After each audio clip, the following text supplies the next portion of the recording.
બધાને જય શ્રી કૃષ્ણ, રાધે રાધે, જય માતાજી. તમે બધા કેમ છો? તો એ બધા મજામાં જ હશો. આજે આપણે બનાવવાના છે મકાઈના ચીલા, એટલે કે મકાઈના પુલ્લા બનાવવાના છે.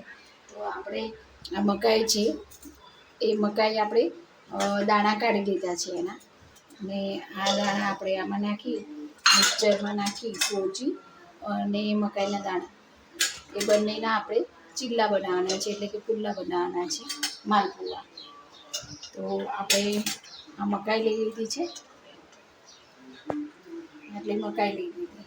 હવે આમાં 2 ચમચી થઈ, આપણે આ 3 ચમચી આપણે સોજી લઈ લીધી છે. હવે આપણે આ લસણ અને 2 મરચાં એની પેસ્ટ બનાવી, થોડું આદું મરચાં અને લસણ એની પેસ્ટ બનાવી છે. તો 1 ચમચી આપણે એ લઈ લીધું છે. હવે આ બધું વસ્તુ છે આપણે મિક્સરમાં ગ્રાઇન્ડ કરી દઈશું. આપણે આ લસણ મરચાં અને આદુની પેસ્ટ લીધી, પણ મકાઈ થોડી ગળી અને એવી લાગે મોડે, એટલે આપણે થોડું આ મરચું બીજું એક અડધું લઈ લીધું છે, બરાબર. અને આ દાણા લઈ લઈશું, એ જ્યારે આ સારું લાગશે, ખાવામાં મજા આવશે. તો હવે આપણે આને ગ્રાઇન્ડ કરી દઈશું મિક્સરમાં.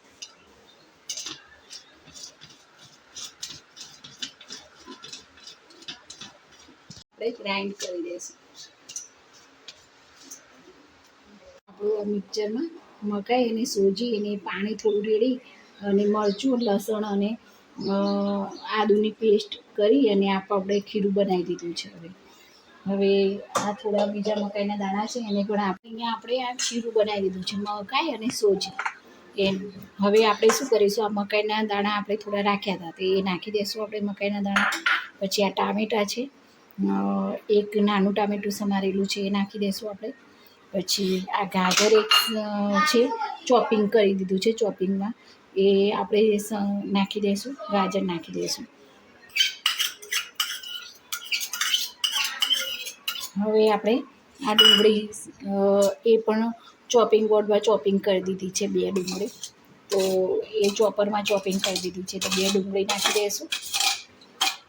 પછી આપણે આ 1 ચમચી છે, આપણે પહેલાં પણ ખીરામાં પણ નાખ્યું હતું, અડધું મરચું નાખ્યું હતું ને લસણ મરચાંની પેસ્ટ, તો પણ આપણે છે મકાઈના લીધે થોડો મોરા જેવું આવે, તીખાશ આવતી નથી એટલી બધી, એટલે આપણે 1 ચમચી જેવું આ લસણ આદું અને લીલા મરચાંની પેસ્ટ નાખી દઈશું. હવે અહીંયા આપણે આ મસાલો છે એમાં અડધી ચમચી આપણે હળદર લીધી છે, 2 ચમચી ધાણા જીરું પાવડર લીધો છે, ને અડધી ચમચી મરચું લીધું છે, અને થોડો ગરમ મસાલો લીધો છે, તો એ પણ આપણે અડધી ચમચી જેવું, આ ચમચી છે અડધી ચમચી જેવું એ પણ નાખી દઈશું. હવે આપણે લઈશું અહીંયા સ્વાદ અનુસાર મીઠું, તો મીઠું આપણે અહીંયા આટલી 1 ચમચી જેવું મીઠું નાખી દઈશું આપણે, સ્વાદ અનુસાર મીઠું. હવે આ બધું છે એને આપણે બરોબર બધું મિક્સ કરી દઈશું. આવી રીતે પાછી લેવાનું. આ ખીરામાં ડુંગળી અને ટામેટું ને બધું છે, પાણી વળે તો તમે થોડી સૂજી એડ કરી શકો છો. તમને એવું લાગે કે થોડું પાતળું થઈ ગયું છે, કેમ કે આ બધું પાણી છોડે છે, તો ઘણી વાર પાણી વળે તો તમે થોડી સૂજી એડ કરી શકો છો. આ થઈ ગયો આપણે તૈયાર. આ આપણે પુલ્લો થઈ ગયો છે. હવે આપણે સાઈડમાંથી ફેરવી લઈશું. આવા નાના નાના બનાવવાના આપણે. આ આપણો માલપુરો તૈયાર થઈ ગયો છે. આવી રીતે અહીંયા આ બાજુ ઉલટાવી દીધો.